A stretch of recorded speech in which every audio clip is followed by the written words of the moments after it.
Students, कैसे हो आप। हम पढ़ रहे हैं चैप्टर एटम्स एंड मॉलिक्यूल्स। तो आज हम देखेंगे, कल मैंने आपको थोड़ा सा इंट्रोडक्शन दिया था मॉलिक्यूल के बारे में। आज हम फिर से देखेंगे मॉलिक्यूल होता क्या है।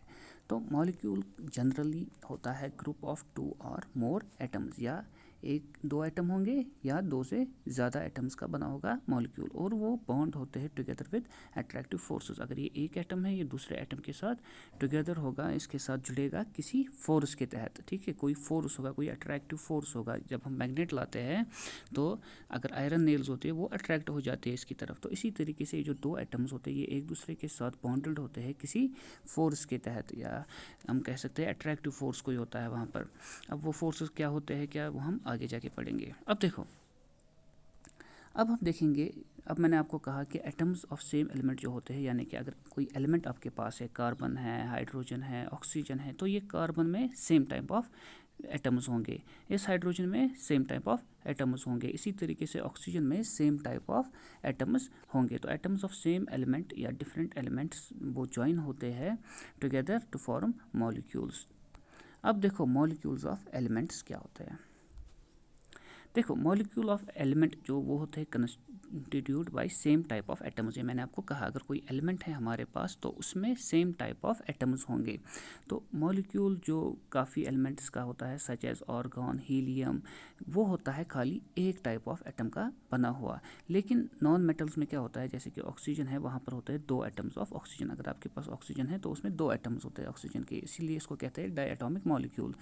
अब अगर हमारे पास तीन एटम्स होंगे ऑक्सीजन, वो यूनाइट होंगे टू फॉर्म ए मॉलिक्यूल, तो वहाँ पर क्या बनेगा, ओजोन बनेगा, यानी कि O3। तो number of atoms constituting A molecule, हम इसको कहते हैं एटॉमिसिटी। तो अब जितने एटम्स होंगे उसी हिसाब से इसकी एटॉमिसिटी होगी।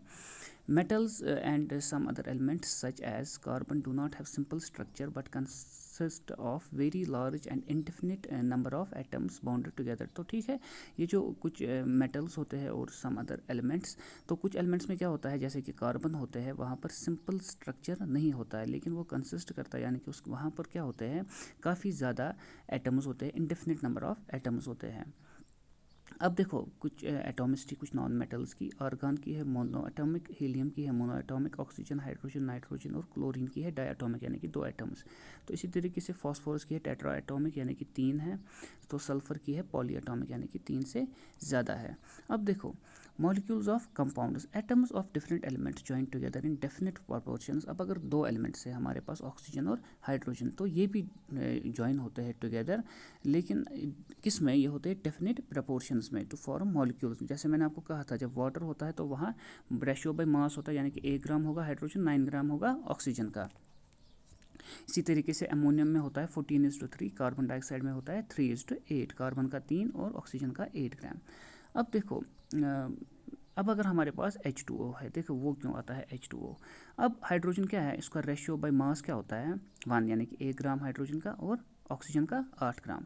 तो एटॉमिक मास लेकिन हाइड्रोजन का है 1 और ऑक्सीजन का है 16। ठीक है, तो mass ratio divide by atomic ratio हम निकालते हैं। मास रेशियो क्या है, 1 divided by atomic mass divided by 1, यहाँ पर 8 डिवाइडेड बाय 16, यानी कि 1/2। अब यहाँ 1 है, यहाँ आधा ही है, यानी कि ये जो हाइड्रोजन है ये क्या है, इसका डबल, यानी कि 2 और 1, इसीलिए H2O। फिर आते हैं हमारे पास आयंस। अब देखो, ये आयंस होते क्या है। Compounds composed of metals and non metals contain charged species. अब अगर कुछ कंपाउंड है हमारे पास, मिसाल के तौर पर सोडियम क्लोराइड, तो उसमें होते हैं चार्ज्ड स्पीसीज। तो चार्ज्ड स्पीसीज को हम कहते हैं आयंस। अगर आयन चार्ज होगा नेगेटिवली, उसे कहते हैं हम एनाइन, और अगर पॉजिटिवली होगा तो उसे हम कहते हैं कैटाइन। तो ion is a charged particle and can be negatively और पॉजिटिवली चार्ज्ड। ठीक है, तो आयन होता है, आप याद रखोगे हमेशा के लिए, या तो ये पॉजिटिव चार्ज होगा या नेगेटिव चार्ज होगा, ये न्यूट्रल नहीं होगा। अब अगर पॉजिटिव है तो कैटाइन, अब अगर नेगेटिवली चार्ज्ड है तो एनाइन। मिसाल के तौर पर सोडियम क्लोराइड, इसमें होते हैं पॉजिटिवली चार्ज्ड सोडियम आयंस और नेगेटिवली चार्ज्ड क्लोरीन आयंस। तो इसमें हम नेगेटिव कैसे हम लिखते हैं, अगर हम सोडियम की ये है फॉर्मूला है Na, तो ऊपर लिखते हैं हम प्लस, और क्लोरीन की है सिंबल Cl, तो ऊपर लिखते हैं हम माइनस। तो आयन्स में consist of single charged atom और ग्रुप ऑफ एटम्स। तो आयन्स में या तो सिंगल चार्जड एटम होगा या ग्रुप ऑफ एटम्स होगा that have net charge on them. तो हम देखते हैं लास्ट में हम लिखते हैं net charge he. A group of atoms carrying a charge is called a poly atomic ion. अब अगर हमारे पास ग्रुप ऑफ एटम्स है वो कैरी कर रहे हैं चार्ज, उसे हम कहते हैं पॉली एटमिक आयन। अब हम इसको आगे जाके और पढ़ेंगे थोड़ा सा डिटेल के साथ फिलहाल आप यही याद रखो। अब देखो सम आयनिक कंपाउंड्स, कैल्शियम ऑक्साइड हमारे पास आयनिक कंपाउंड है। इसमें क्या होता है, कैल्शियम और ऑक्सीजन, वो होता है रेशियो बाय मास 5:3, यानी कि अगर 5 ग्राम कैल्शियम होगा 2 ग्राम होगा ऑक्सीजन का। इसी तरीके से मैग्नीशियम सल्फाइड बना होता है मैग्नीशियम और सल्फर का। सोडियम क्लोराइड, सोडियम और क्लोरीन का रेशियो होता है 23:35.5। तो हम इंशाल्लाह इसको आगे कंटिन्यू और करेंगे, कैसे हम केमिकल फार्मूला लिखते हैं वो हम कल देखेंगे इंशाल्लाह। तो आप ये अच्छे से पढ़ना, मैं आपको अभी ये सेंड करता हूँ।